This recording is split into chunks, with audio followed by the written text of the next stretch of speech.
प्रचण्डे त्यो हुन्छ प्रचण्डे भनेर भन्नु पर्दैन के म त हुन्छ म त मर्छु यार एक बारको जुनी हो राम्रै काम गरेर मरम न बलात्कार भएर मरिरहेछन् मान्छेहरू के भएर I open challenge it's not a big deal for me because I live once म एकचोटि बाँच्छु एकचोटि नै मर्छु त्यो बिचको समयमा म के गर्छु मलाई मात्र थाहा छ आई लभ यु केपी बा भनेर के पायो म त के पाइनँ बलात्कार भयो त आई लभ यु भनेर म पनि भनिदिउँला आई लभ युलाई पठाइदिउँला केपी बालाई पनि पठाइदिउँला that's not a big deal हैन तर त्यो त्यसमा हैन नि त कम अन यार तपाईको काम के हो आई लभ यु केपी बा कम अन यार अलिकति दिमाग छैन यार 22 तोला सुन त्यो मेहनत नगरी लुट्ने मान्छेलाई त के पनि हैन नि हो कि हैन तर मेहनत गरेर मेरो बाउआमाले जिजुमादेखिको संकल्प गरेको र उहाँलाई त्यो लुटेर दुई खुट्टा भाँचेर टुक्रा टुक्रा पार्दाखेरि तपाईको मन दुख्दैन त्यो ज्वाला आउँदैन र कि मनै नभएको मान्छे हो तपाईहरु हैन कानुन भनेको नि यस्तो बनाऊ जुन कुरामा मजा आओस् खुलेर बाँच्न पाऊ हैन आकाशको चरीलाई त उड्ने अधिकार छ भने हामी त मान्छे हो बुद्धि विवेक भएको प्राणी हो एउटा मन छ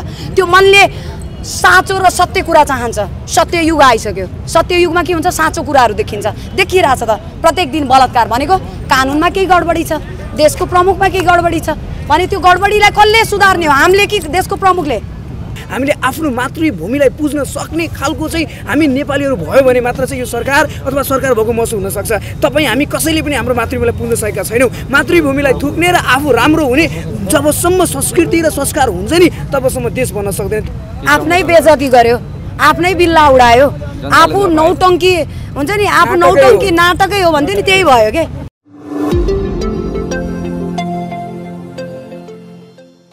हैन मैले कति फ्रस्ट्रेसन म जस्तो फ्रस्ट्रेसन छ अनि त लाखौं जनता छन् म त एउटा पात्र मात्र हुँ के मेरो अरे यार एउटा रुम भित्र पस्दाखेरि त्यो रानीले पस्या जस्तो भाव आउँथ्यो भनेपछि त्यो एउटा 22 तोला सुन त्यो मेहनत नगरी लुट्ने मान्छेलाई त के पनि हैन नि हो कि हैन तर मेहनत गरेर मेरो बाउआमाले जिजुमादेखिको संकल्प गरेको र उहाँलाई त्यो लुटेर दुई खुट्टा भाँचेर टुक्रा टुक्रा पार्दाखेरि तपाईको मन दुख्दैन त्यो ज्वाला आउँदैन र कि मनै नभएको मान्छे हो तपाईहरु हैन म त हुन्छ म त मर्छु यार एक बारको जुनी हो राम्रै काम गरेर मरम न बलात्कार भएर मरिरहेछन् मान्छेहरू के भएर I open challenge it's not a big deal for me because I live once म एकचोटि बाँच्छु एकचोटि नै मर्छु त्यो बिचको समयमा म के गर्छु मलाई मात्र थाहा छ हैन मरे पनि म सही कुरा गरेरै मर्छु तर पहिला पनि म सही कुरै गर्थे विदेशी ट्रेन्ड आइरा थियो हैन त्यो कुरा समाजमा भित्र भित्र घटिरा थियो यति मात्र हो कि म यस्तो थिए कि खुल्ला किताब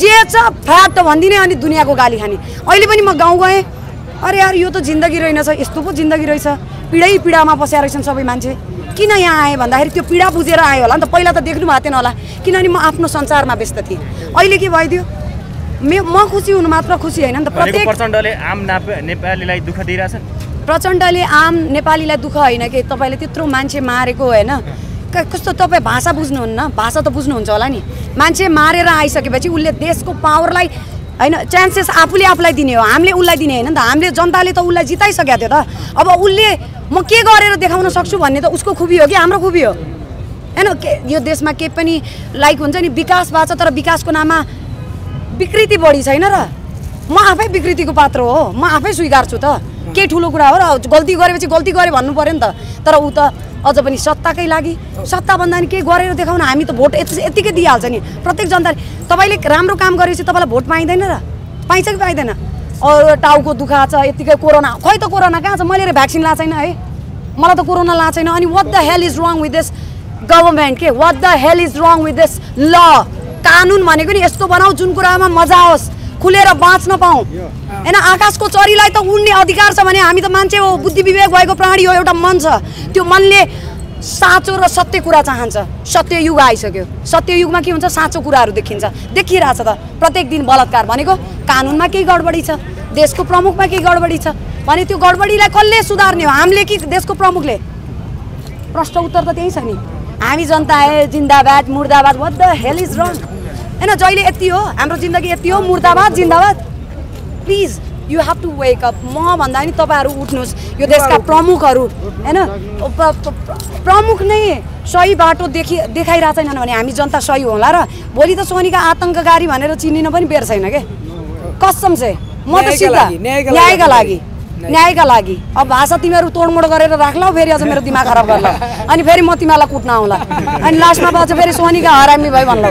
आफै बाटो खोज्छु अनि म कुट्छु, अनि त्यसपछि त्यो हुँदैन नि, तरिका अलिकति सही। अवश्य अब यति धेरै भइसक्यो र यहाँहरू सबैलाई हामी थ्याङ्क यू सो मच भन्छौँ कि यो न्यायको लडाइँमा यहाँहरू सबै हुनुहुन्छ। यो एउटा फोहोरी खेल हो। यो फोहोरी खेलमा चाहिँ यहाँहरू सबैले आफ्नो क्षेत्रबाट जसरी सपोर्ट गरिरहनु भएको छ, अब सबै युथहरू जागिरहेका छन्। म फेरि पनि अनुरोध गर्न चाहन्छु, अब केपीजीले सडकको फोहोर मात्र होइन, राजनीति फोहोर पनि सफा गर्न छिर्ने भित्र। यो राजनीति नै हो, यो हाम्रो काम नै राजनीति हो। राजनीति नै हो के? अवश्य सडकको राजनीति होइन, देशको राजनीति हो। यो हामीले जो समाजसेवा गरिरहेका छौँ यो राजनीति हो। राजनीतिले गर्ने के छ? शासन र सत्ता छ। समाजसेवीहरू म मात्र होइन, यहाँ धेरै समाजसेवी आउनु भएको छ। यी सबै समाजसेवीले राजनीति गर्नुपर्छ। राजनीतिको अर्थ के हो? काम गर्ने, जनताको सेवा गर्ने, अनि जनताको सेवा गर्ने समाजसेवी अनि नेता समाजसेवा नै हो नि। यो आवाजलाई राखिराख्नु भएको छ, यो पनि समाजसेवा नै हो। एकदमै। त्यसैले यसमा के प्रश्न हुनुहोस् भने अब राजनीति भनेको केवल शासन सत्ता र जनतालाई ल्याएर सडकमा फाल्ने, सडकमा ल्याउने, चाय गफ खुवाउने, चियाका लागि ल्याउने, पार्टीको झन्डा चुनाव चिन्ह मेरो हो भनेर आई लभ यु भन्न लगाउनका लागि मात्र जनता जन्मेका होइनन्। आई वान्ट भन्नका लागि जन्मेका जनता हुन्। आई वान्ट के हो? हामी वी वान्ट जस्टिस। हामी न्यायका लागि छौँ होइन, हामी न्यायका लागि लड्ने हो। त्यसैले आई लभ यु भन्दा पनि अब चाहिँ हामीले के गर्नु पर्यो? आई लभ यु केपी बा भनेर के पायो? म त के पाइनँ। के बलात्कार भयो त? आई लभ यु भनेर म पनि भनिदिउँला, आई लभ युलाई पठाइदिउँला, केपी बालाई पनि पठाइदिउँला। That's not a big deal होइन। तर त्यो त्यसमा होइन नि त। कम अन यार, तपाईँको काम के हो? आई लभ यु केपी बा, कम अन यार। अलिकति दिमाग छैन यार?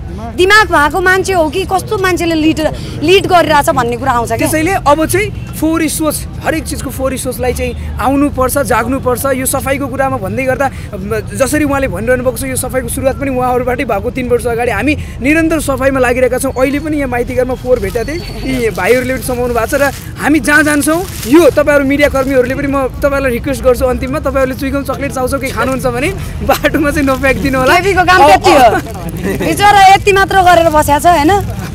साँच्ची भनेको यो काम कसले, म त अचम्म पर्छ कि यो देश के भइरहेछ, हामी कुन बाटोमा हिँडिरहेछौँ, हामीले के गर्नुपर्ने हो।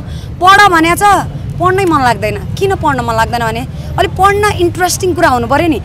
देशलाई पढाउनु पऱ्यो, हामीलाई आफूलाई पढ्नु पऱ्यो।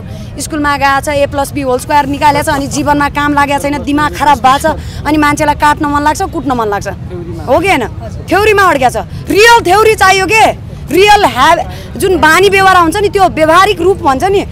जस्तै केपीले बोलेर मात्र हुँदैन, ऊ जहिले प्रत्येक दिन सफा गरिरहेछ कि नै, देशको सफा गर्ने काम गरिरहेछ कि नै हो। त्यो कुरा चाहिँ हाम्रा देशका प्रमुखले हो कि हामीले होइन। ल आज जनताहरू यहाँ चाहिँ सफा गरौँ है। त्यो कुर्सीमा बसेर हुने भएर हामी पनि बसेर खान्थ्यौँ होला नि होइन? हामी पनि बसेर। प्रमुख आयो भने चाहिँ देश बन्छ जस्तो लाग्छ तपाईँलाई, या कस्तो प्रमुखले देश चलाइदियो भने चाहिँ देशको केही स्थिति सुध्रिन्छ, या हामी सबैजनाले न्याय पाउँछौँ, हामीले सोचेका जस्ता कुराहरू हुन्छन् जस्तो लाग्छ? सोनिकाजी KP can you say first? अलिक चिटिङ गरौँला म। यो चाहिँ कस्तो सरकार आउनुपर्छ भने जनताको सरकार आउनुपर्छ है। जनताको सरकार आउनुपर्छ।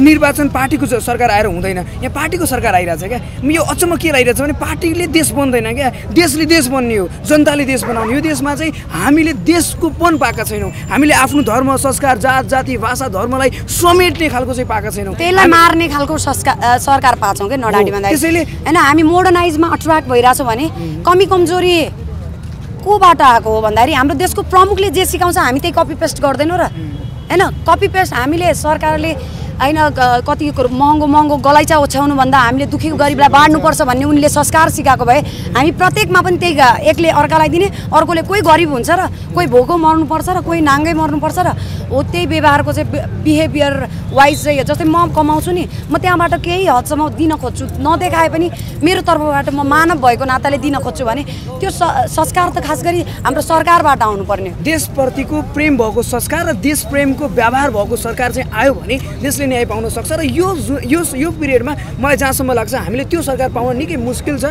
जबसम्म हामी देश प्रेम बन्न सक्दैनौँ। यो देश प्रेम भनेको एक दिनको स्ट्याटसले मात्र हुँदैन। देश प्रेम भनेको एक दिन जनता भोटरले मात्र देश प्रेम हुँदैन। देश प्रेम भनेको हरेक दिन हामी सबैको मनमा चाहिँ नेपाली हौँ र नेपाली भएको व्यवहार गर्न सक्यौँ, हामीले आफ्नो मातृभूमिलाई पुज्न सक्ने खालको चाहिँ हामी नेपालीहरू भयो भने मात्र चाहिँ यो सरकार अथवा सरकार भएको महसुस हुनसक्छ। तपाईँ हामी कसैले पनि हाम्रो मातृभूमिलाई पुज्न सकेका छैनौँ। मातृभूमिलाई थुक्ने र आफू राम्रो हुने जबसम्म संस्कृति र संस्कार हुन्छ नि तबसम्म देश बन्न सक्दैन। त्यसैले त्यो संस्कार भएको त्यो व्यवहार भएको चाहिँ प्रणाली आयो भने देश बन्न सक्छ र म विश्वस्त छु यहाँहरू मिडियाकर्मीको तर्फबाट पनि यो आवाज बुलन्द भयो र देश प्रदेशमा बस्ने नागरिकहरूले पनि यसप्रति आवाज बुलन्द गराउनु भयो भने एक न एक दिन डेफिनेटली हामीले हाम्रो जस्तो देश चाहिँ हामीले हाम्रो जस्तो सरकार चाहिँ पाउन सक्छौँ र हामीले खोजेको न्याय सडकमा आउने राति हिँड्ने यसरी गाली गर्ने उहाँले चाहिँ म प्रचण्डलाई मार्छु किन भन्नु परेको छ त मैले आफ्नो काम गर्नु पर्थ्यो मैले आफ्नो बिजनेस गर्नु पर्थ्यो किन भन्नुभयो भने हामीले न्याय पाइरहेका छौँ। होइन त्यो बन्द गरेर के पायो ल एन्सर देऊ न त बन्द गरेर के पायो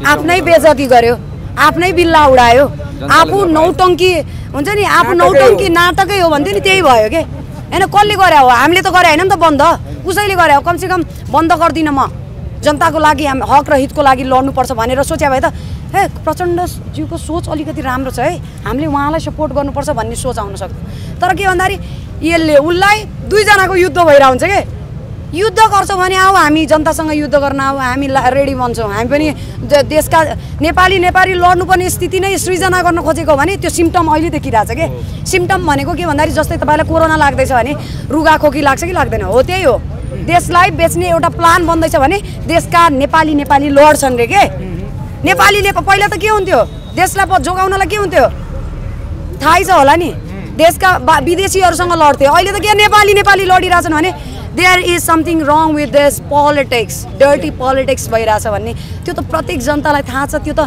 दिमाग भएको मान्छे प्रत्येक मान्छेलाई थाहा छ के अनि कोही मान्छे पागल हुनु पर्दैन म जस्तो त्यो हुन्छ प्रचण्डे भनेर भन्नु पर्दैन के त्यो त मनभित्र दबाएर बस्ने मान्छे त कति छन् दबाएर बसेर के हुने हो जस्तो सोनिकाजी तपाईँ महिला होइन मुलुकको सर्वोच्च पदमा अहिले महिला राष्ट्रपति नै हुनुहुन्छ तैपनि किशोरीहरू महिलाहरू दिनौँ जसो अहिले बलात्कार घटनाहरू बढिरहँदा एउटा महिलाले अर्को महिलाको पीडा चाहिँ किन बुझ्न नसक्यो उहाँ महिला हो कि होइन म कन्फ्युज भइरहेको छु ल सिधा उत्तर अब के अन्तिममा छ भने सोध्न सक्नुहुन्छ र यहाँहरू सबैलाई धेरै धन्यवाद थ्याङ्क यू सो मच। तपाईँहरू जसरी अभियन्ताहरू हामी मिडिया साथीहरू जम्मा भएर माइतीघरमा आएर यो विरोध प्रदर्शन गरिरहँदाखेरि भागीरथीले यो विरोधले गर्दाखेरि न्याय पाउँछौँ जस्तो लाग्छ। यो आवाज हो यो आवाज चाहिँ तपाईँहरू हामीले निर्मला हत्या प्रकरणको दाका पनि उठाएका थियौँ खै त न्याय पाएको त्यसैले यो आवाज जसरी नेताहरू सडकमा ल्याइरहेछ नि त अहिले हामीले के गरी खोजिरहेछौँ भने सडकमा लाखौँ ल्याइरहेको प्रचण्ड भा रोडमा आयो कि आएन एक हिसाबले आवाजको दबाब भनेको छुट्टै बुलन्द यो आवाज तपाईँले बनाएन it's a creation of God यो भित्री हृदयबाट साँचो र झुटो बोल्ने भनेको मान्छे नै हो के एउटा राक्षस मान्छेले झुटो बोल्छ भने साँचो मान्छेले साँचो बोल्छ र यो आवाज त्यो मान्छेले मात्र साथ दिन्छ जो चाहिँ साँच्चीकै देशलाई बनाउँछु भनेर आउँछ कि तर यस्तो भान परिसक्यो कि अब यो बालिका बलात्कार यति धेरै भइरहँदाखेरि प्राय पाइएको देखिएको छैन। यसका लागि जनताको सरकार आयो भने अवश्य पनि पाउँछ। देशमा दिनौँ रूपमा बलात्कृत भइरहेको छ हामीले यो आवाज उठाएका हौँ र देशमा जनताको सरकार आयो भने डेफिनेटली एक दिन चाहिँ हामीले अवश्य पनि त्यो सरकार पाउन सक्छौँ र न्याय पाउन सक्छौँ। Thank you so much everyone. Jayachandra Surya यहाँहरूले साथ दिनुभयो यसका लागि धन्यवाद। Thank you so much.